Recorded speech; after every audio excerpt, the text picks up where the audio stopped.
Ə, Rekord bu arada sizə göndəriləcək. Mən artıq başlatdım rekordu.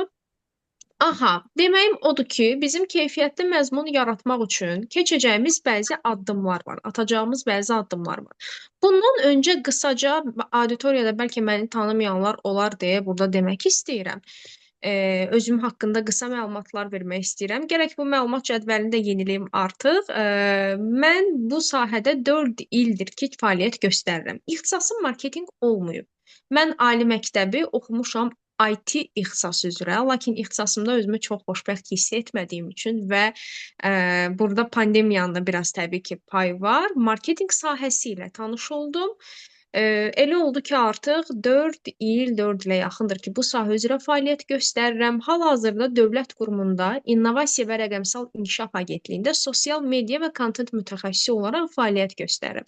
Çox adam bunu eşidəndə adətən deyir ki, əşi dövlət qurumunda nə marketinqi, orada nə edirsiniz? Dövlət nə edir ki, nəyin marketinqini aparırsınız? Amma inanın mənə o qədər maraqlı layihələr biz üzərində işləyirik ki, bunların hər birinin vətəndaşlara çatdırılması, necə deyərlər, orada lazım olan faydalı tətbiqlərin yüklənməsi, vətəndaşlara bu informasiyaların ötürülməsi yetərincə böyük bir marketinq işləridir. Və bizim çox böyük bir komandamız var həmin qurumda. Eyni zamanda mən artıq son 1 il, hətta 1 il yarım olar ki, bu sahənin tədrisi ilə də məşğulam. Content marketinqi, Reels kontentləri, nə bilim, sosial media dərsləri, meta dərsləri, reklamlar və s. həmçinin bunlarla da məşğulam. Gənc kadrın dövlət sahəsində olmağı sevindiricidir, yazıb Nərmin xanım. Bəli, mən özüm gəncəm və dövlət sahəsindəyəm. Eyni zamanda insanları da bu istiqamətə getməyə həm də təşviq edirəm. Əslində qorxulu bir şey deyil. Hər kəs qorxur dövlət işi deyəndə, amma innovativ qurumlarda işləmək çox maraqlıdır. Həm də çox yaxşı bir təcrübədir. Baxmayaraq ki, mənim ali təhsilim yoxdur marketinq üzrə, mən bu boşluqdan istifadə eləyib davamlı olaraq həmişə öyrənmə yolunda getmişəm. Hansı kurslara yazıla bilərəm? Harda eğitim ala bilərəm? Hansı kitabı oxuya bilərəm? Yəni ildə ən az 2-3 belə kurs olur ki, mən mütləq tapıram, araşdırıram, yazılıram ki, bilikləri daima yeniliyim. Siz fikir verirsiniz, bizim Instagramda feedimizə hər dəqiqə bir post düşür ki, ay algoritm yeniləndi, ay filan şey təzəlik gəldi. Nə bilim, təzə bir sosial şəbəkə çıxdı. Elon Musk getdi, Twitter'ı aldı, başına o qədər oyun açdı. Yəni hər şey yenilənir. Sosial mediada da, rəqəmsal marketinqdə də, ümumi marketinqdə də insanların davranışları dəyişir. Biz atamız, anamız kimi mi baxırıq həyata? Yox. Nənəmiz, babamız kimi baxır ata-anamız həyata? Yox. İnsanlar dəyişir. Dolayısıyla onların davranışları dəyişir, həyata baxış açıları, bir ürünü almağa qarşı olan münasibətləri dəyişir, tamammı? Və bizim sahə də həmçinin bunlardan, bu ətraf təsirlərdən ilhamlanaraq gün keçdikcə dəyişir. Odur ki, biz həmişə özümüzü inkişaf elətdirmək üçün nələrsə etməliyik, hər zaman. Belə, mənim sizdə bu vebinarda xahişlərim olacaq ki, gəlin sual-cavab sessiyasını ən sona saxlayaq. Bizim bir 10 dəqiqə, 15 dəqiqə vaxtımız olacaq ki, sizin bu vebinar ərzində öyrəndikləriniz barədə mənə suallar verə biləsiniz. Suallar ağlınıza gəldikcə mütləq şəkildə qeyd edin. Ən sonda chat bölməsinə yaza bilərsiniz. Mən hər hansı bir mövzunu izah edəndə, bir də görürsünüz, bəzən kimsə təsadüfən mikrofonu açılır, ya orada arada kəsib sual vermək istəyir. Elə olanda həm 2 qat həyəcanlanıram, həm də nə danışdığımı unuduram adətən. Yəni mənə çox çətin olur sonra toparlamaq. Gəlin bunu dərsin ən sonuna saxlayaq və sual verəndə də əsla düşünməyin ki, birdən bu sualı verərəm, hamı mənə gülər. Burada 50 nəfər var, birdən hamı açar mikrofonu mənə gülər. Hamı fikirləşər ki, buna bax, bu necə detski sualdır, belə sual verərlər. Heç vaxt belə fikirləşməyin. Yəni, inanın mənə o ən çılğın ideyaları birdən bunu danışsam mənasız gələr, deyilən o fikirlərdən çıxır həmişə. Heç vaxt belə düşünməyin. Aha, İndi keçək əsas mövzumuza. Biz bugün danışacağıq content marketinqindən. Məzmun marketinqi, content marketinqi, artıq hər necə siz adlandırırsınızsa, bizim bu marketinq bu istiqamətində əsas məqsədimiz müştərinin o potensial hədəf kütləsini, yəni o məhsulu almaq istəyən, gələcəkdə alacaq olan insanları cəlb eləmək, maraq oyatmaq, onlara o xidmət haqqında, o məhsul haqqında fayda təmin etmək, həmin o xidmət haqqında bütün suallarını cavablandırmaq, beynindəki sual işarələrini aradan qaldırmaq, güvən yaratmaq, emosional bağ yaratmaq üçün lazımdır bizə content marketinqi. Əks halda necə olardı? Yəni biz prosta bu ürünün şəklini çəkərdik, hamı atardı Instagrama, nə orada heç söz yazmazdıq, nə açıqlama mətni yazmazdıq, düzdür? Hamı elə çəkib şəklini atardı, baxardıq, bu ürün, kakraz mənim sumkaya ehtiyacım var, gedim alım. Belə demir axı. Bizi orada alışa təşviq edən bir kontent olur. Tamam mı? Bu sumkanı 10 dənə mağaza satır. Amma biz baxırıq kontentini ən çox bəyəndiyimiz, bizi ən çox çəkən mağazadan gedirik alırıq. Doğrudur? Belədir. Hətta mən istəyirəm burada başlığa güvən testi yazmışam. İstəyirəm siz 2 dənəsinə də baxasınız. İkisi də təqribən eyni istiqamətlərdə, ekranı yazmayaq zəhmət olmazsa, ikisi də təqribən eyni istiqamətlərdə dərslər keçən kurslardır. Siz ekranı da yaxınlaşdırıb baxa bilərsiniz. Görün mən burada ekranı yaxınlaşdıra bilirəmmi? Sizin üçün yaxınlaşdıracağım, indi baxarsınız. Niyə bağlanmır? Aha, baxın zəhmət olmazsa, bu bir kurs. Bu şəkildə paylaşımları var. Yaxınlaşdırıram sizin üçün. A kursu deyək bura. Bura A kursudur. A. Bura isə B kursudur. Siz görə bilirsinizmi yaxşı buradakı paylaşımları? Hansı sizdə daha çox güvən yaradar? Yəni ikisi də reklamda qabağınıza çıxıb. İkisinin də aylıq qiyməti 150 manatdır. Hansı sizdə daha çox güvən yaradar və o kursa götürüb mesaj yazarsınız ki, salam, mən sizdən filan dərsi almaq istəyirəm. Siz mənə peşəkar kimi görsəndiniz. Hansı sizə daha çox güvəni yaradardı? Hamınız demək olar yazırsınız ki, B variantı. B kursu bizdə daha çox güvən yaradır. Bu güvəni yaradan əslində nə B kursudur, nə oranın müəllimləridir. İnanın mənə, heç nə deyil. O güvəni bizdə yaradan content marketingidir. Daha keyfiyyətli görünür, daha səliqəli görünür, bəli, daha peşəkar görsənir. Düzdür? Yəni 150 manatı mən aylıq aparıb bu kursa verərdim, deyirsiniz hamınız. Bunu yaradan content marketingidir. Bəzən bizə yazır kimsə ki, tutaq ki, reklam verdim, bizə çoxlu müştərilər yazdı, ancaq hamı deyir ki, sizdə bahadır. Yox, sizdə bahadır, sizə gəlmirəm. Sizdə bahadır, sizdən almıram. Əslində isə bizim məhsulumuz bahalı deyil. Sadəcə biz onu lazım olan dəyərdə təqdim edə bilmirik. Baxın, problem bu olur. Biz o məhsulu, o xidməti lazım olan dəyərdə göstərə bilmirik. Kimisi aparır bir X kursuna, ayda 100 manat verir, nə bilim, nə öyrənir deyək? Qrafik dizayn öyrənir. Ancaq kimisi aparır 500 manat verir. Adlı sanlı indi ad çəkmirəm, filan kursa verir o pulu 500 manata aylıq. Və o kursdakı nə müəllimləri tanıyır, nə heç nəyi tanıyır. Heç inandırım sizi ki, nə o kursun nəticələrini araşdırır. Sadəcə artıq o kursun kontenti, reputasiyası onu inandırır ki, mən 500 manata layiqəm. Mənə 500 manat verməyə dəyər. Burada sizə content marketinqinin əhəmiyyətini izah etməyə çalışıram ki, baxın, burada necə önəmlidir. Məsələn, indiki ekranımı görürsünüz. Mən sizə desəm ki, bu kurslardan birinin aylığı 350 manatdır misal üçün. Yəni, utopik bir qiymət qoyaq, 600 manatdır. 3 dənə kurs şəkli var burada, birinin aylığı 600 manatdır. Sizcə hansı olar bu? 1, 2, yoxsa 3? Hansı olar sizcə 600 manat? Aylıq 600 manat, yəni sizdə o hissiyatı yaratdı. Mənə maraqlıdır, görün mənimlə həmfikir olanlar varmı burada? Çat bilməsinə yaza bilərsiniz. Aha, fikir verirəm, heç kim burada birincini yazmır. Üstündəki qiymətə baxmayın. Heç kim demir ki, burada birinci kurs 600 manatlıq kursdur. Niyə demir? Çünki onun kontenti bizdə çox aşağı büdcəli, keyfiyyətsiz, acemi bir kurs vibe'ı verir. Hətta bir nəfər burada yazıb ki, tünd rəngidə olan, əslində bu özü də çox önəmli bir faktdır. Rənglər belə necə önəm daşıyır. Bəli, mən sizinlə razıyam.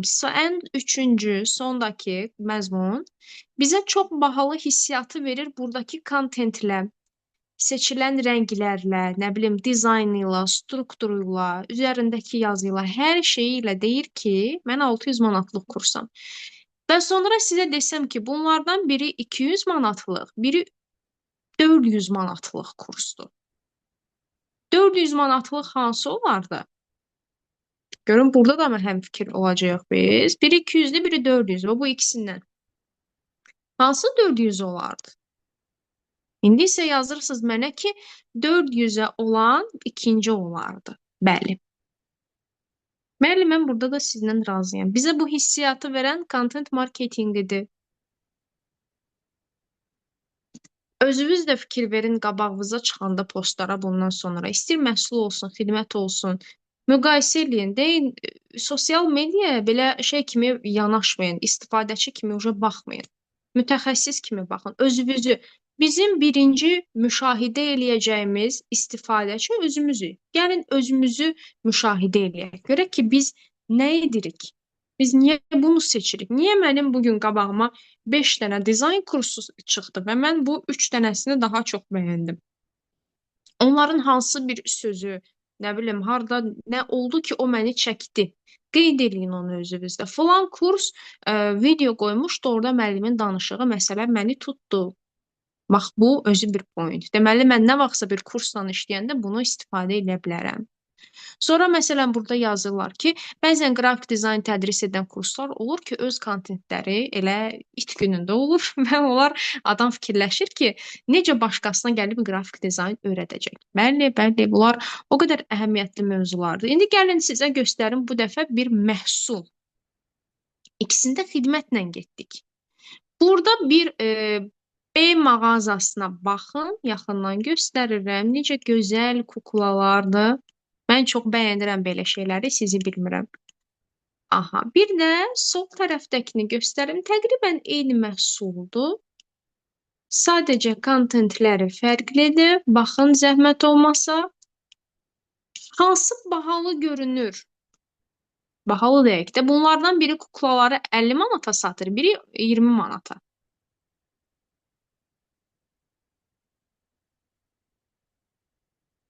Bəli. İkinci bizdə daha keyfiyyətli mi deyim? Sanki bilirsiniz necə bir hissiyat verir. Mən ikincidən sifariş versəm, belə maraqlı bir qutuya zada qoyacaqlar, yanında bir 3 dənə konfet qoyacaqlar, üstündə təşəkkür kartı verəcəklər, qəşəng bir paketdə göndərəcəklər. Mənə o vibe verir.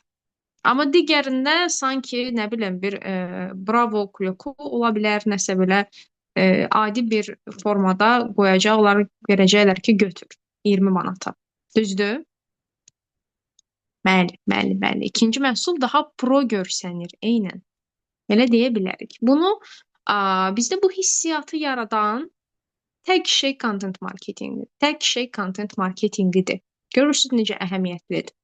Yəni bizim orada seçdiyimiz rənglərdən tut, vizualın üzərində yazdığımız şeylər, onun o şəklini necə çəkirik, videosunu necə çəkirik. Mən bu qəşəng yaraşıqlı kuklanı götürüb kuklada o bizim bir dənə stolumuz var, üstündə güllər var yekə süfrənin. Onun üstünə qoyub çəksəydim sarı otaq işığında elə qoysaydım, siz ona 20 manat verəcəydiniz. Amma burada böyle altına qəzet qoyublar, nə bilim burada kitab qoyublar, çəkiblər. Amma belə qoysam siz ona rahat-rahat 50 manat verəcəksiniz. Təqdimat necə əhəmiyyətlidir. Baxın, bu özü də kontentdir. İndi gələk baxaq görək ki, biz bu sahəni öyrənsək, hardan çörək tapa bilərik? Bu da çox önəmlidir. Biz heç nəyi boşu-boşuna öyrənmirik. Əgər bu öyrəndiyim şey mənə sabah qazandırmayacaqsa, niyə mən bunu öyrənim? Düzdür? Ancaq öncə soruşmaq istəyirəm sizdən. Bəlkə aranızda content manager kimi işləyənlər var. Copywriter, SMM. Varsa çata plus göndərə bilərsiniz. Görüm varmı belə bu sahə ilə məşğul olanlar? Yoxsa tamamilə sıfırdan mı başlayırsınız? Deyəsən heç kim yoxdur. Hər kəs deyəsən sıfırdan başlayır. Var. 1-2 nəfər burada plus göndərdi. Qəşəng, qəşəng. Təcrübəlisinizsə nə gözəl. İstəmirəm, amma content manager olmaq istəyirəm. Okay. Okey, əla. Copywriterlər işin biraz daha kreativ tərəfini icra edirlər, yoldaşlar. İşin biraz daha kreativ tərəfi. Kiçik, qısa metrajlı mətnlərin yaradılması. Sizin o qabağınıza çıxır, qəşəng reklamlar, oturub axıra kimi baxırsınız, kommentdə yazırsınız ki, sırf reklama görə izləməyə aldım sizi. O reklamların ssenarisini kimlər yazır? Copywriterlər yazır. Məsələn, baxın burada görün bu C'nin üstünə nə yazılıb? Əli boş gəl, əlində boş qayıt. Söz oyun. Bunu kimlər edir? Bunları eləyir copywriterlər. Fikir verin. Görürsüz. Bunlar copywriterlərin işidir. Copywriter olmaq demirəm xüsusi istedad tələb eləyir. Bəlkə də deməliyəm amma. Məsələn, mən özümü content manager hesab eləyirəm, amma copywriter hesab eləyə bilmirəm. Çünki başım o qədər kreativliyə işləmir. Məncə onlar xüsusi istedadlı insanlardır. Çünki bu qədər kreativlik və bir də bir tüyo da verim sizə. Copywriterlərin, ələlxüsus copywriterlərin demək olar ki, hamısının ortaq nöqtəsi kitab çox oxumaları olur. Adamlar kitab çox oxuyurlar deyə söz bazaları genişdir, kreativliyi genişdir. Qəşəng xəyal gücü, təxəyyül formalaşır. Əgər aranızda kimsə istəyir ki, uşaqları gələcəkdə qəşəng copywriter olsun, nə bilim, mamasının, papasının yolunu davam eləsin, uşaq vaxtından çoxlu kitablar alın onlara, nağıl kitabları. Biz çünki adi bir şey oxuyuruqsa, tutaq ki, o kitabda yazılıb ki, hə, getdi, qapını döydü, süfrə açdı, çay içdi, yemək yedi. Biri də var, siz oxuyursunuz ki, 3 qulaqlı, nə bilim, 6 burunlu bir əjdaha gəldi, qızı götürdü, göyün 7-ci qatına qalxdı. Və real həyatda belə şey yoxdur axı. Biz bunu gözümüzü yumuruq, kitab oxuya-oxuya təsəvvür eləyirik. Təsəvvür eləyəndə nə baş verir? Bizim bütün o təxəyyülümüz, təsəvvür etmə bacarığımız inkişaf eləyir. Uşaqlara uşaq vaxtından bunu təşviq etmək yaxşıdır. Ən azından rahat olacaqsınız ki, sabah əlindən bir iş gəlməsə gedib yaxşı copywriter olacaq. Məncə bu mütləq eləyin. Aha. Çünki adətən bu sahəyə keçənlərin çoxsunun bir belə hekayəsi belə olur ki, mən baxdım ki, əlimdən heç nə gəlmir, sadəcə yaxşı yazı yazmağı bacarıram. Ondan sonra keçdim bu sahəyə. Belə yoldaşlar. Burada göstərmək istəyirəm sizə yenə copywriterlərin işlərindən nümunə. Görürsünüz necə qısa metrajlı burada mətnlər yazılır. Hansısa kampaniyalar keçiriləcəksə onların adlarını təyin edirlər və s. Content menecerlər isə biraz daha geçin bura. Content menecerlər isə biraz daha uzun metrajlı mətnlərin yazılmasında rol oynayırlar. Məsələn, web saytlardakı vloqları nümunə göstərə bilərəm. Sizə bəzən maillər gəlir, reklam tipli maillər və s. Onların mətnlərini yazırlar. Məsələn, sosial mediadakı kontentləri bəzən yazırlar. Çünki sosial media üçün kontent yazmağa elə wow bir kreativlik çox vaxt lazım olmur. Descriptionlar yazırlar və s. Belə. Sosial media meneceri isə bunların çox vaxt hamısını birdən icra eləyir. Mən həmişə dərslərimdə uşaqlara deyirəm ki, əslində SMM deyə bir şey yoxdur, peşə yoxdur. Biz onu ayırırıq 8 istiqamətə. Bu prezentasiyada o slayd yoxdur, yoxsa göstərərdim sizə. 8 peşə var. Copywriter, content manager, nə bilim, reklam meneceri, biblioqraf, sonra var Reels Maker, sosial media operatoru və s. Yəni burada çoxdur. Account manager var. Yəni mən sosial media meneceriyəm. Hansı istiqamətdə sosial media menecerisən?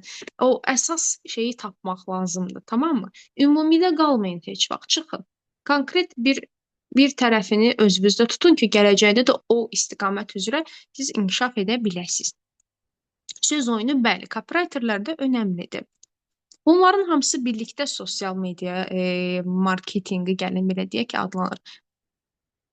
Content plan hazırlamağa hardan və necə başlayaq? Bəli, yerli şirkətlər, kiçik şirkətlərdə gəlin belə deyək, bunların çox vaxt hamısını birləşdir. Hətta dizayn, video falan hamısını atır üstlərinə. Hansı ki, şirkət çox kiçikdir, o qədər çox əməkdaşla işləyə bilmir. Amma əslində belə olmağı yaxşı deyil, çünki çox vaxt keyfiyyətli bir şey də ortaya çıxmır. Yəni. İndi gəlin baxaq, biz content plan hazırlamağa hardan başlayaq? Mən bir dənə şey narahat edir ki, niyə mənim videom görsənmir? Mən istəyirəm siz məni görəsiniz. Mən heç özümü də görmürəm burada, maraqlıdır. Okey. Content plan hazırlamağa necə və hardan başlayaq? Mən bayaq sizə dedim axı, yoldaşlar. Mən bayaq sizə dedim ki, biz bir content hazırlayacağıq, onu kompüter açanda başlamırıq. Nə bilim, Reels çəkirsinizsə, telefonu əlimizə alanda başlamırıq əslində o prosesi. Hə, siz məni görürsünüz, mən prosta özümü görmürəm, bilmirəm necə düşürəm. Biraz narahat oldum, amma siz məni görürsünüzsə, okey, heç problem yoxdur. Okey. Bizim ilk addımımız ən başdan edəcəyimiz birinci şey brief almaqdır. Brief bilirsiniz nədir? Brief görüləcək işlər haqqında məlumat. Gedirik müştəriyə deyirik ki, lap hansı şirkətdə işləyirsinizsə fərqi yoxdur. Adam gəlir ki, bizə ayda 10 dənə reels çəkərsiz, sizə verəcək 500 manat. Hə, yaxşı, gələcəm, çəkəcəm. Ya da nə bilim, bizə ayda 10 dənə post paylaşmaq lazımdır. Biz xaricdə təhsil işi görürük. Davay başlayın da paylaşmaq. Siz orada heç vaxt deməyin ki, hə, oldu müəllim, sağ olun, sabahdan başlayırıq paylaşma. Nə bilim, sabahdan başlayırıq reels çəkməyə. Olmaz belə demək. Birinci, adamdan bəzi şeyləri soruşmalıyıq. Deməliyik ki, qardaş, sənin tam olaraq göstərdiyin xidmətlər nələrdir? Nə bilim, hansı ölkələrə göndərirsən? Nə satırsan? Nədir sənin bu əsas fərqin, üstünlüyün? Bazarda 100 min dənə xaricdə təhsil şirkəti var. Niyə səni seçsinlər? Yəni sən bu şirkəti qurmusansa, nəsə bir üstünlüyün var ki, qurmusan da. Demisən ki, burada boşluq var, nə bilim, mən falan şeyi yaxşı bacarıram. Oturum bir şirkət qurum demisən öz-özünə. Nədir o üstünlük? Bəlkə sən Türkiyədə yaxşı əlaqələrin var deyə nə isə ucuz gətirirsən, ucuz eləyirsən filan şeyi. Nə bilim, biz onu önə çıxaraq ki, baxın bizdə filan şey yaxşıdır, münasib qiymətədir. Atıram. Nə bilim, bir mebel mağazasıdırsa, bəlkə sənin özünün bir istehsalat yerin var. Ya daha münasib qiymətə çıxır. Gəl onu vurğulayaq da burada mənə üstünlüyüdür. Səni başqa şirkətlərdən mən bu kontentdə necə fərqləndirim? Bunu mənə de. Mütləq bunu soruşmaq lazımdır. Fərqin nədir? Nə ilə plana çıxırsan bazarda? İkinci, əsas xidmətin nədir? Ola bilər adam gəlsin desin ki, burada görüm kimin adını çəkeyim, kim olsun? Stara xanım, biz həm nə bilim, ümumi ingilis dili keçirik, həm uşaqlara ingilis dili keçirik, həm xaricə təhsilə göndəririk, həm sat dərs veririk, həm nə bilim, göz veririk, nə edirik, biz hər şey eləyirik. Amma biz mütləq soruşmalıyıq ki, sənin əsas star belə deyək də xidmətin nədir? Ola bilməz ki, burada siz 10 dənə xidmət göstərəsiniz. Onuna da eyni sayda müraciət gəlsin. Biri mütləq bir addım daha öndə olur. Nədir o? O star parçamız. Yəni mən kontentdə sabah gedib 10 dənə post verəcəmsə sənə, 8-ini atıram o stara verək, qalan ikisini digərlərinə. Ya bəlkə adam deyəcək ki, heç mənim IELTS dərslərində çox şeyə ehtiyacımız yoxdur. Tutaq ki, bizim fransız dili dərslərimiz var. Onlar çox dala qalıb. Gəlin biz content planda ora daha çox yer verək, onu ön plana çıxaraq fransız dilində gəlib IELTS-a çatdıraq. Bunu mütləq dəqiqləşdirmək lazımdır. Sonra nə soruşmalıyıq? Özünüzdə qeydlər götürürsünüz onların xidmətləri ilə bağlı və xidmətin özünü araşdırırsınız. Məsələn, gedib sabah bir gül dükanında işləməyə başlasaq, bahalı bir gül dükanıdır. Orada heç kim fikirləşməsin ki, hə gedəcəm güllərin belə nə bilim reelsini çəkəcəm, videosunu çəkəcəm, birinin yarpağını, birinin nə bilim orasını, burasını paylaşacağam, müştəri gələcək. Yox. Onları özünüz də araşdırmalısınız. Hansı sezonda hansı güllər daha yaxşı gedir? İlin hansı aylarında satışları biz daha çox partlada bilərik? Nə bilim, hansı güllər neçə gün yaşayır, hansı gülü nə ilə kombinasiya edirlər və s. və s. və s. Məhsulun özünü siz oradakı florist qədər yaxşı tanıyacaq qədər araşdırmalısınız. Məsələn, mənim partnyorum işləyir bir inşaat şirkətində. Bəzən mənə deyir ki, oturub biz memarlarla danışanda görürəm ki, mən memarlardan daha yaxşı bilirəm onların işini. Çünki onun işi kontent yaratmaqdır. Dolayısıyla gedib memarın işini də araşdırır. İnteriyer dizaynerin də işini araşdırır və oturub bir masada onlarla rahat bu barədə danışa biləcək qədər məlumatlıdır. Biz həmişə düzdür bunları mən briefdə biz əslində araşdırmada danışmalıydıq. Olsun, burada da deyim. Sonra müştəridən soruşmalısınız. Adam sahibkar özü. Özünün dostunu da, düşmənini də hamıdan yaxşı tanıyır. Sən ona gedib desən ki, qardaş, sən kimi özünə bir rəqib kimi görürsən bazarda, kimdir sənin rəqibin? Hansı ki, sən onları bəyənirsən, yollarını, filan kəs yaxşıdır və sən onlara çatmaq istəyirsən, nə bilim, onlar kimi olmaq istəyirsən. Mənə bir 5 dənə rəqib say, göstər onların sosial mediasını, de ki, bunları çox bəyənirəm, biz onlara rəqibik. Bilin bunu, adamın zövqünü tanıyın. Məsələn, mən o vaxt bunu bütün brief dərslərimdə deyirəm, sizə də danışım. O vaxt bir mebel mağazası ilə yeni ilk freelanslarımdan biri idi. Çalışmağa başladım və mən çalışırdım ki, onları gətirim Embavud səviyyəsinə çatdırım. Qarayevdə balaca bir dükan idi. Dinən sən onu nəyə aparıb Embavuda şey eləyirsən, tay eləyirsən. Bunlar üçün oturduq qəşəng kontent, çəkiliş, video. Onda o vaxt heç Reels zad yox idi. Təsəvvür videoqrafla getmişdik. Axırda dedi ki, mən bunların heç birini bəyənmirəm, bəs heç biri paylaşılmasın, bula bula. Mənim də təpəmdən qaynar qazan su töküldük. Necə olmasın? Bəs o boyda biz iş görmüşük, səviyyəli, qəşəng, Embavud, falan filan. Deyir, siz nə danışırsınız? Nə Embavud? Nə edirəm mən Embavuda çatmalı? Mən səhifəmi o cür eləsəm, heç kim gəlib məndən mal alan deyil. Deyəcəklər ki, bu bahalı mebel satır. Mən mebeli qəpik quruşa satıram. Mənə lazımdır bəyəm Embavud kimi görsənmək? Yox, mənim rəqiblərim filan kəslərdir. Bax, orada mənə çatdı ki, mən bu adamla oturub düzəməlli danışmamışam. Deməmişəm, soruşmamışam ki, qardaş, sən kimdən rəqabət aparırsan? De mənə, bilim ki, məndə onlarla ayaqlaşım. Tamam mı? Ən yaxşısı olmaq həmişə yaxşı deyilmiş. Mən orada başa düşdüm. Tamam mı? Əslində adam hədəf kütləsinə uyğun bir şey kontent çıxarmağa çalışır. Mən orada ona haqq verdim. Hər kəs gedib nə bilim Embavuddan, Kelebekdən, Yataşdan 15 minlik yataq dəsti alacaq deyil axı. Elə insanlar var ki, o yataq dəstinə 3000 manat vermək istəyir. Sən də kontenti və o adamların anlayacağı şeyə qoymalısan. Mən bir dənə dala qayıtmaq istəyirəm. Burada əslində yaxşı bir məqama toxunduq. Yenə qayıdaq bura. Lap bura olsun. Məsələn, biz nə olsun ki, danışanda deyirik ki, sağ tərəfdəki kontent super əla, 60 manata mən bu şeyi alaram. Bu o demək deyil ki, əslində bu kontent pisdir. Bu öz alıcısına uyğunlaşıb. Yəni cibimdə 15 manat pul var və mən belə bir şey axtarıramsa, bu səhifə məni görən kimi mən tutacağam ki, kakraz belə ucuz məhsuldur, girin buradan alım. Alıcısına uyğun tasarlanıb əslində. Tamam mı? Aha, biz harda qaldıq? Briefdə.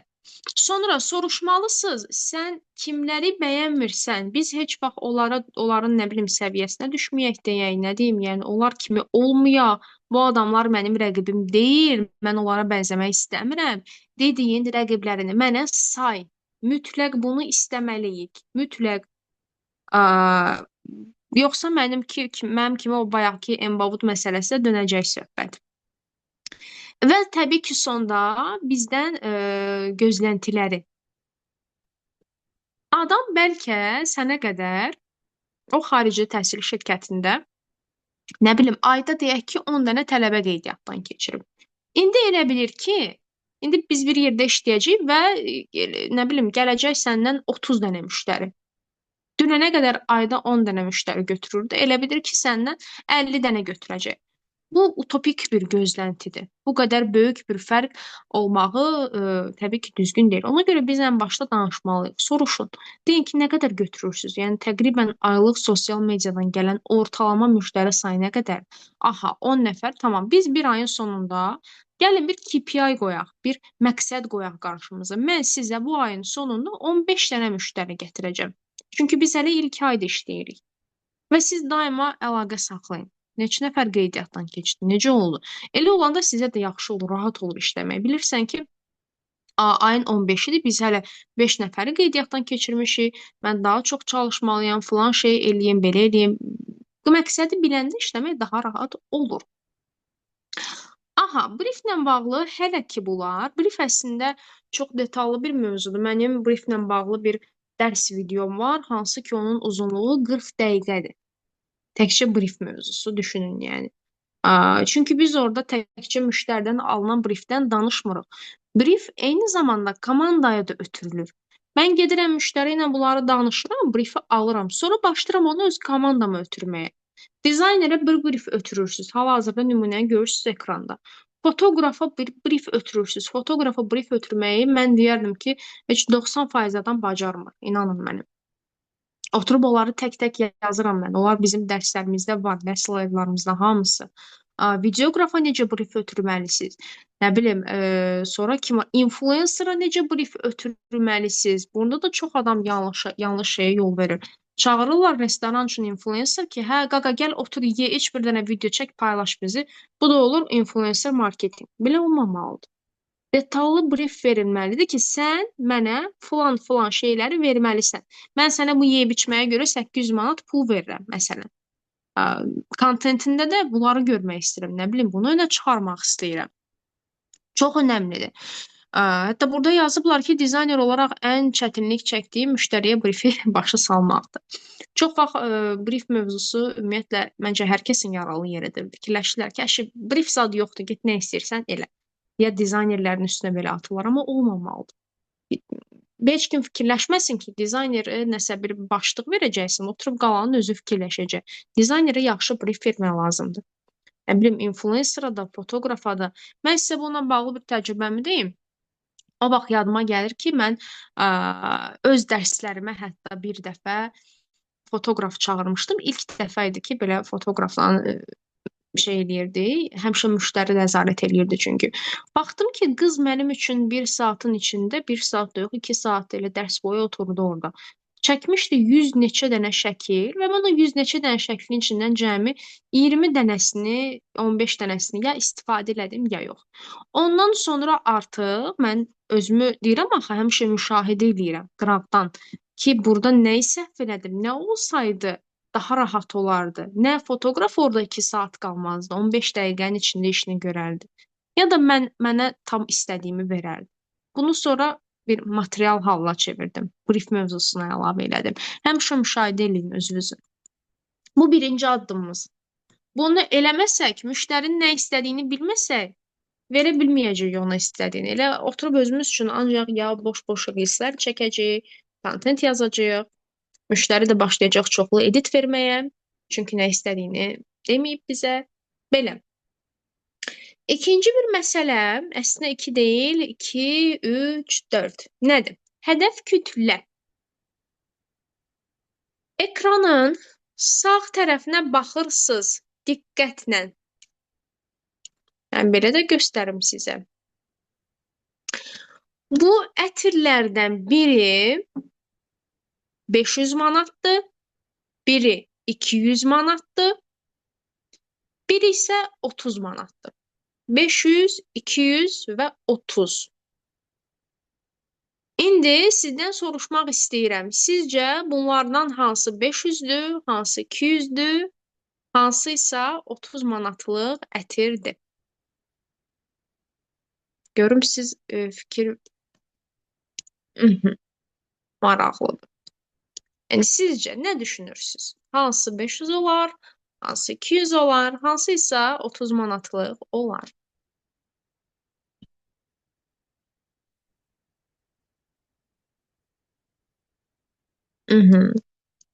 Yenə hamı mənimlə eyni fikirdədir.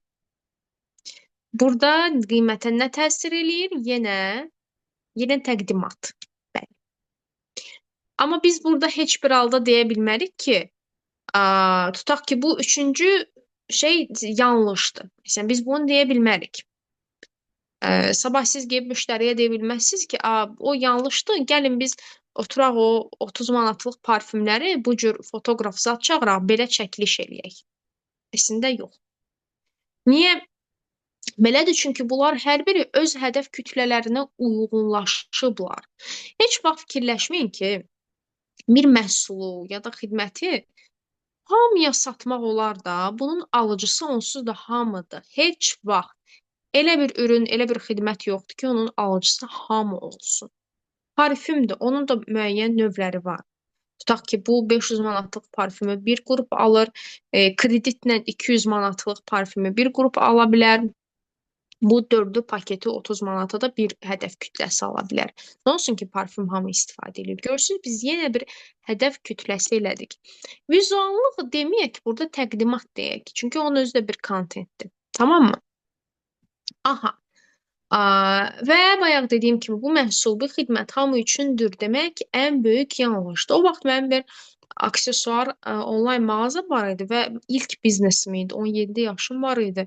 Fikirləşirdim ki, mən ən ucuz məhsulu satsam, ən münasib qiymətə mən partladacağam. Hamı gələcək məndən alacaq.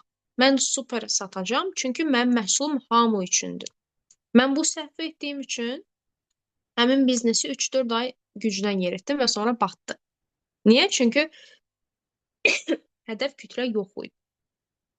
Fikirləşirdim ki, mən hamıya sata bilərəm, amma əslində elə bir şey yoxdur.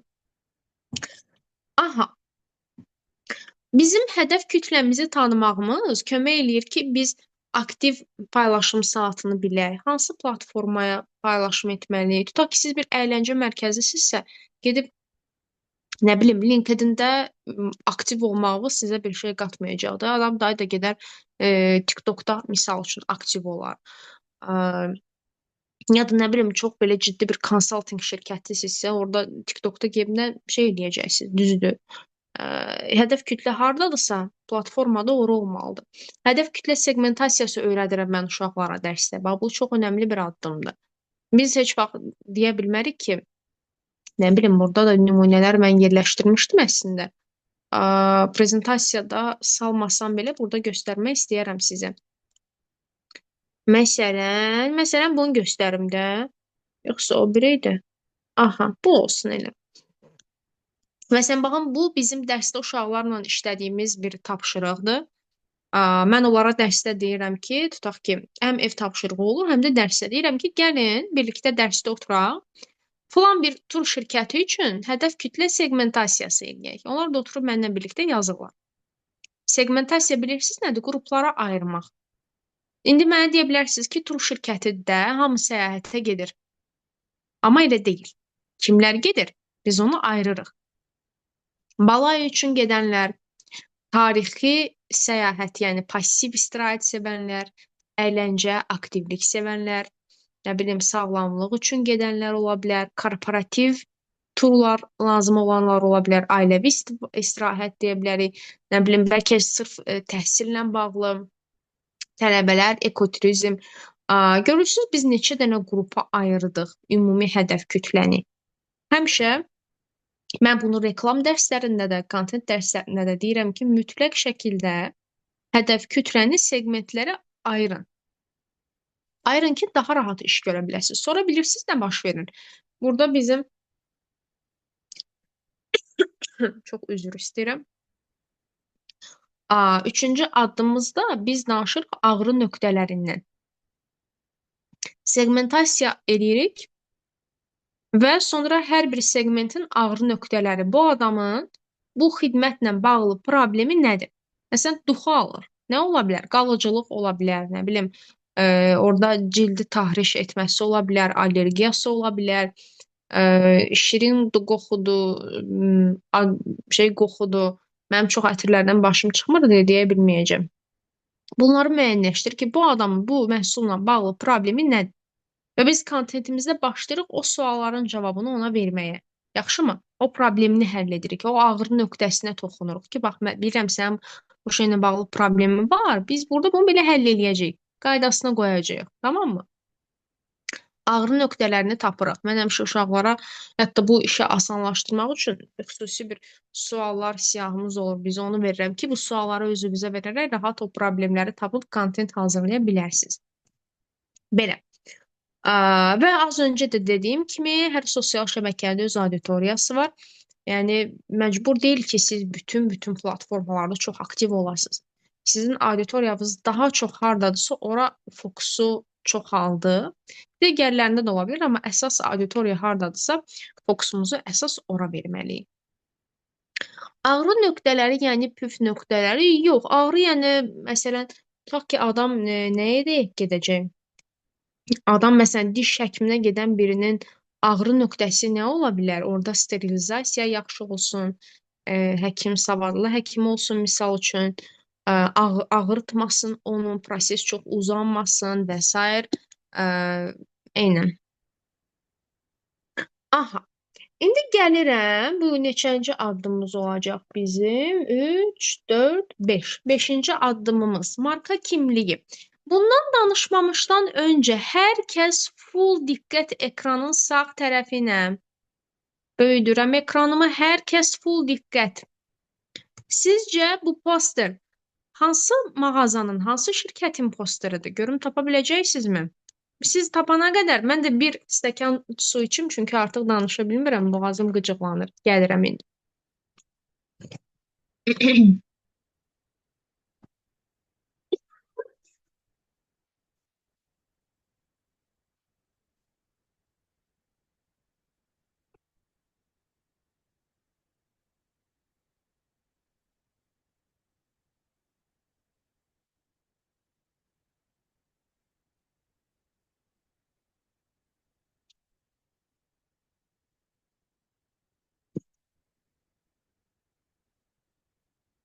Görüm nələr yazmısınız. Niyə təbii ki kontaktom? Onu təbii ki edən nədir? Niyə belə əminliklə yazmısınız ki, təbii ki?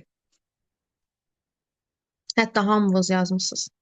Nədir bunu kontaktom eləyən? Bu sualımın cavabını verəndə artıq siz marka kimliyini başa düşmüş olacaqsınız. Bu sualımın cavabını bildikdə, yəni bu posteri kontakt home edən nədir? Sualın cavabını kim versə artıq bu mövzunu başa düşmüş sayılır. Marka kimliyi mövzusunu. Baxıram, cavablarınızı bir-bir mən də oxuyacağam.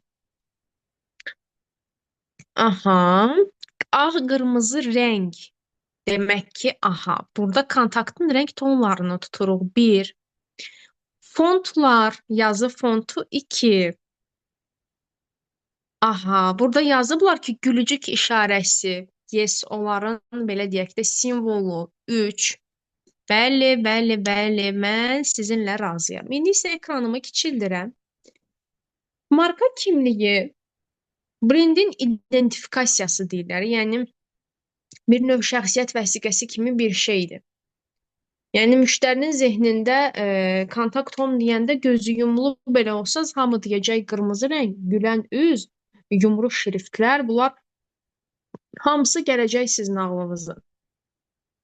Bunu biz sosial mediada kontentimizdə necə tətbiq edə bilərik? Siz adi bir, nə bilim, binanızın altındakı parça mağazası ilə belə işləyəndə, sabah gedirsiniz, onlar üçün bir reels çəkirsiniz, kontent hazırlayırsınız. Orada belə bunu yaradın, bu marka kimliyini. Həmin o videoların üzərinə yazı yazanda birini qırmızı, birini sarı, birini yuxarıdan, birini aşağıdan, nə bilim, birini belə əyri şriftlə, birini topbuş şriftlə yazmayın. Bir üslubumuz olsun. Məsələn, mən sizə deyim, bu bir kurs var. Onların sonradan kontent üçün ayrıca bir qolu açıldı. Onların məsələn reklamlarını hamı mənə göndərir ki, müəllimə bu sizindir. Çünki hər şeyi Rozova eləyirdilər. Rozova mənim şriftlərim falan. Hamı mənə atır ki, bu sizindir. Niyə belə düşünürdülər? Çünki mənim səhifəmin konseptinə çox oxşuyurdu. Bunu kontent yaradanda ən belə baza səviyyədə belə mütləq önəmlidir. Yəni çalışın eyni şrift, eyni üslub, eyni rəng, eyni fontlar. Səhifəyə girən adamın da gözü yorulmasın. Sabah hardasa bu adamın qabağına o şey çıxanda desin ki, bu bizim nə bilim Rafiq dayının parça dükanıdır. Qoy saxlayım, like edeyim. Yaxşımı? Yəni ən bəsit formada belədir.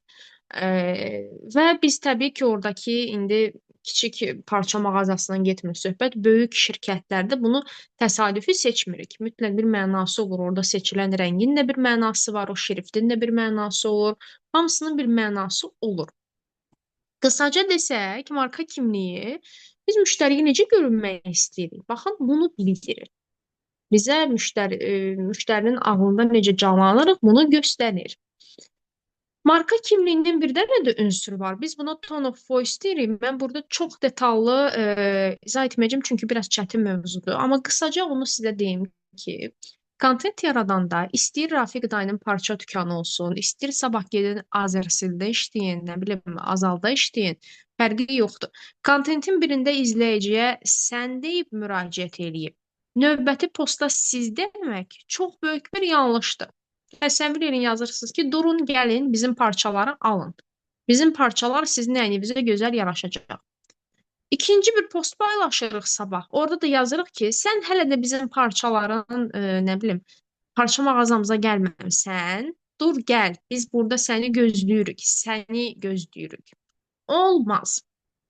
Burada nə pozulur? Tone of voice, müştəri ilə danışıq üslubumuz pozulur.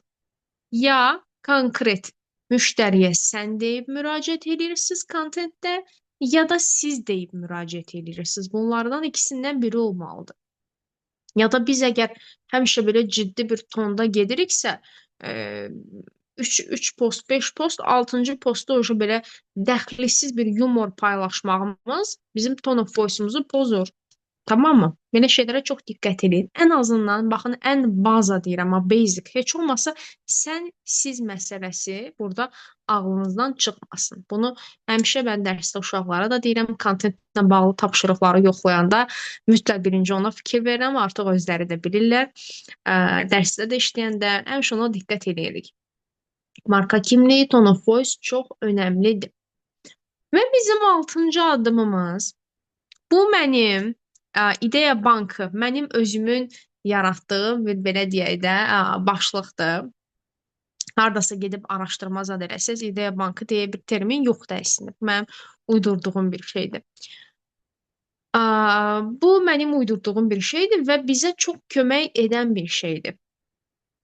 Mən nə edirəm? Bir şirkət üçün, bir marka üçün bir content plan hazırlayacağamsa, əvvəlcə onun konseptlərini müəyyənləşdirirəm ki, hansı başlıqlar. Misal üçün, burada bir kurs üçün hazırladığım ideya bankı var.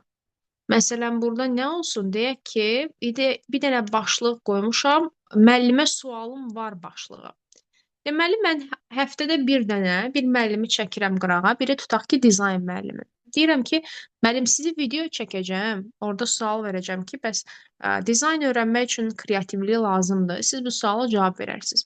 Növbəti həftə gedirəm bir, nə bilim, nə müəllimi olsun, proqramlaşdırma müəllimini çəkirəm bir qırağa, başqa bir sual verirəm. Yəni, bu bir dənə başlıq götürür, rubrikada, gəlin belə deyək, konsept. Və onun içindən biz çoxlu şeylər çıxardırıq. Tamam mı? İdeya bankı budur. Əlinizdə ideya bankı olandan sonra işləmək çox rahat olur. Content plan hazırlamaq çox rahat olur. İdeya bankım var artıq. Bilirəm ki, bunların içindən nəsə çıxaracağam, qoyacağam və nəsə hazırlayacağam. İdeya bankı bizim işimizi çox rahatlaşdırır. Burada bir sualı səsləndirmək istəyirəm. Bəzi şirkətlər hazırladığı postun hədəf kütləsindən asılı olaraq kommunikasiyanı fərqli edir. Bunu bəzi şirkətlər deməyək, o şirkətlərin ya da qurumların müəyyən layihələri olur. Tutaq ki, ABB-nin hesabına girib baxsaz, ABB daha belə rəsmi, ciddi üslubda danışır izləyici ilə. Heç vaxt sən xitabını orada siz görməksiniz. Amma ABB-nin bir layihəsi var, tam dici kart olmalıdır. O gənclərə yönəlik bir kartdır. Deyəsən 29 yaşına qədər olanlara ödənişsizdir. Orada artıq siz tam belə gənc style görəcəksiniz. Dizayndan tutmuş, kontentə qədər orada tam belə gənclərə xitab eləyir. Baxın artıq ABB-nin olsa belə o layihə, orada fərqli bir tone of voice-dan istifadə olunur ki, bu da çox normaldır. Bizim qurumda da var. Bizim qurumun ən ciddi şeyi öz səhifəsindədir İRIA-nın. Amma elə layihələrimiz var ki, məsələn MyGov-da biz orada biraz daha yumşalırıq. MyGov-da vətəndaşla bəzən yumorla da danışa bilirik. Sonra bir mükafatlandırma mərasimimiz var. Tutaq ki, orada gənclər də deyə hədəf kütləsi daha çox səndən danışırıq. Tamam mı? Ola bilər. Yəni qurumun müxtəlif layihələri varsa, hər layihənin özünün bir dili, özünün ayrıca strategiyası ola bilər. Bu normaldır. Belə, ideya bankını yenə deyirəm, yoldaşlar, bu başlıqlar haqqında mən belə maksimum qısa-qısa 5 dəqiqə, 10 dəqiqə danışıram. Əslində isə çox geniş mövzular. Bunların hər birinin məndə dərs videosu, məsələn, ən az 30-40 dəqiqəlik bir dərsliklərdir. Onların ev tapşırığını işləyir uşaqlar, dərsə qoşulurlar, videoları izləyib. Mən dərs izah eləmirəm də, dərsdə bilmirəm, bilirsiniz ya yox. Biz ancaq oturub tapşırıq işləyirik, məsələn. Çox geniş mövzulardır. Düşünün, yəni 2 saat boyunca davamlı tapşırıq işləyirik ki, bu mövzunu hər kəs tam yaxşı başa düşsün. Belə üzərindən tez-tez keçməyimə baxmayın. Bu webinarın da zaten əhəmiyyəti odur ki, siz orada bəzi notlar götürəsiniz, bu başlıqları özünüz araşdırasınız. biləsiz. Yəni ən azından bir istiqamət olmuş olsun sizin üçün də. Çox adamın yenə üstündən keçdiyi, amma çox əhəmiyyətli olan müştərinin satın alma dövrü çox əhəmiyyətlidir. Yəni bizim işimiz ideya bankı yaradanda da bitmir. Sonuncu mərhələmiz var. Satın alma dövrünü qurmalıyıq. Üzr istəyirəm.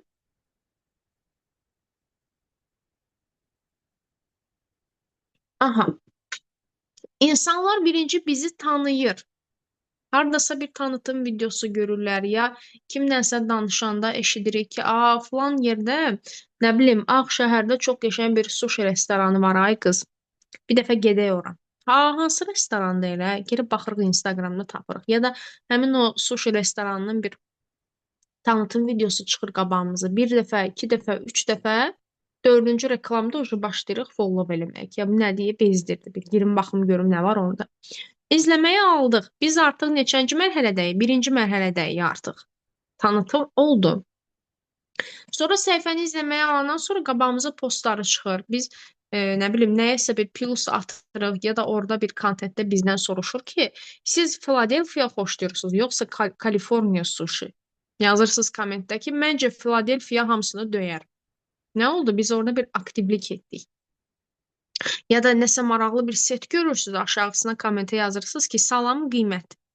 Başqa bir şey görürsünüz, orada sushi çubuqlarını necə tutmaq lazımdır, onu göstərir. O postu da qayd eləyirsiniz. Sonra göstərir, atırsınız podruqanıza ki, bax sən bilmirdin tutmağı, öyrən. Nə oldu? Biz artıq başladıq o səhifədə aktivlik etməyə. Sonra keçirik üçüncü mərhələyə. Artıq o bizim sushi damarımız tutub.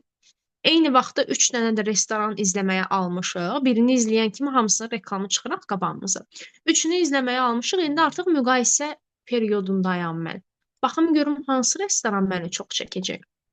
Aha, burada artıq nə bilim, biri hansısa məhsulun keyfiyyətini göstərir, biri hazırlanma qaydasını. Yəni məni tutacaq, o qərar verməyə aparacaq bir şey göstərir və mən uzun yığıram podruqama ki, vəsə, gedirik, rezervasiya elədim. Mən yazıram, sonra səhifəyə deyirəm ki, salam, biz gəlirik, saat 3-ə yerimizi saxlayın. Yığıram podruqama ki, dur, getdi filan restorana sushi yeməyə. Artıq neçənci mərhələdəyim? Satışdayım. Üstündən bir ay keçir, təzədən onların postları çıxır qabağıma, yazırlar ki, məsələn, bunu əldə tutmanı necə izah edim sizə? Ya da nə bilim, bizə bir kupon veriblər onlar. Gedir sizə coffee shoplarda olur, 5 dənəsinə basırlar möhür, 6-cını biz pulsuz əldə edirik. Bax, bu artıq sonuncu mərhələdir. Əldə tutma. Kontent yaradanda da bunu sizə izah etməkdə məqsədim nədir? Çalışın bütün bu mərhələlərə aid kontentiniz olsun əlinizdə. Elə səhifə olur, girirsən, görürsən ki, səhifədə ancaq nədir? Ancaq satış postları. Durun, gəlin, alın. Durun, gəlin, alın. Ancaq bunlardır. Durun, gəlin, götürün, alın. O bir mağazada var, elə hər dəqiqə paylaşırlar o videonu. Yəni ancaq bu cür paylaşımlar edirlər o. Tamam mı? Sırf satış postu siz paylaşsanız səhifədə nə olacaq? Heç nə. Ya da təsəvvür eləyin bir səhifədir, ancaq onlar insanlara nəsə öyrədirlər. Tanıtım, nə bilim, fayda, nəsə öyrədir. Bir yerdən sonra çox sıxıcı olacaq da o, düzdür? Maraqsız olacaq. Mütləq şəkildə rəngarəng olmalıdır kontent. Həm aktivlik gətirən olmalıdır. Elə bir şey eləməlisən ki, cəmaət komment yazsın, göndərsin bir-birlərinə, nə bilim, saxranit eləsin. Elə bir kontent olmalıdır ki, səni tanıtmalıdır. Elə birisi olmalıdır ki, sənin fərqlərini, üstün cəhətlərini ortaya qoymalıdır. Bunlar çox əhəmiyyətlidir. Çox əhəmiyyətlidir, yoldaşlar. Rəngarəng olmalıdır kontent. Sonra gəlib heç kim deməsin ki, bizdə satış olmur. Satış olmur və gedib yanlış postlar qoyurlar. Reels çəkir, aparır, qoyur, nə bilim, reklama və sonra deyir ki, mənim reklamımda nəticə yoxdur. Sənin reklamında nəticə yoxdur, çünki sən aparıb tanıtım mərhələsində olan bir reelsi qoyursan reklama və deyirsən ki, mənə satış gəlsin. Reklamlar da bunu uyğunlaşdırmaq lazımdır. Əgər sənin məqsədin daha yaxşı tanıtım əldə eləməkdirsə, tanıtım mərhələsində olan kontenti qoyacaqsan reklama.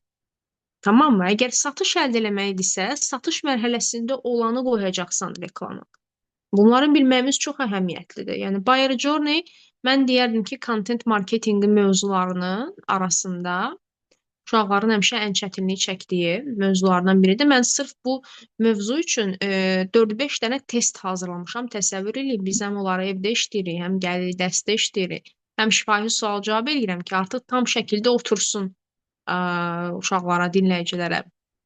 Uşaqlar deməyimə baxmayın. Mənim nəsə o sözdən çox xoşum gəlir. Aha, belə. Yəni bizim keyfiyyətli kontent yaratmaq üçün ilk 7 addımımız bunlardır. Başa bir də qayıtmaq istəyirəm. Burada bizim bir aha, burada. Əvvəlcə brief alırıq. Bir də xatırlayaq. Sonra hədəf kütləmizi, kimə satırıq o ürünü, o məhsulu. Hədəf kütləni müəyyən eləyəndən sonra onu seqmentlərə bölürük, qruplara bölürük. Sonra o qrupların ağrı nöqtələrini tapırıq, tamam mı? Ağrı nöqtələrini tapırıq. Sonra həmin o hesab üçün bir marka kimliyi müəyyənləşdiririk.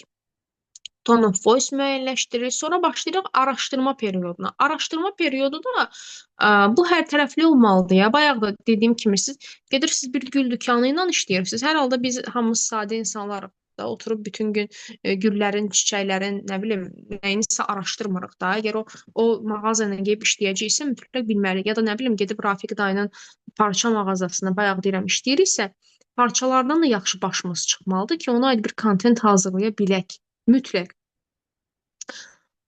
Biz əvvəllər bir məsələn hansısa restoranlarla işləyəndə mən agentlikdə çalışanda mən çalışırdım ki, həftə ərzində bir neçə dəfə o restoranlara gedim.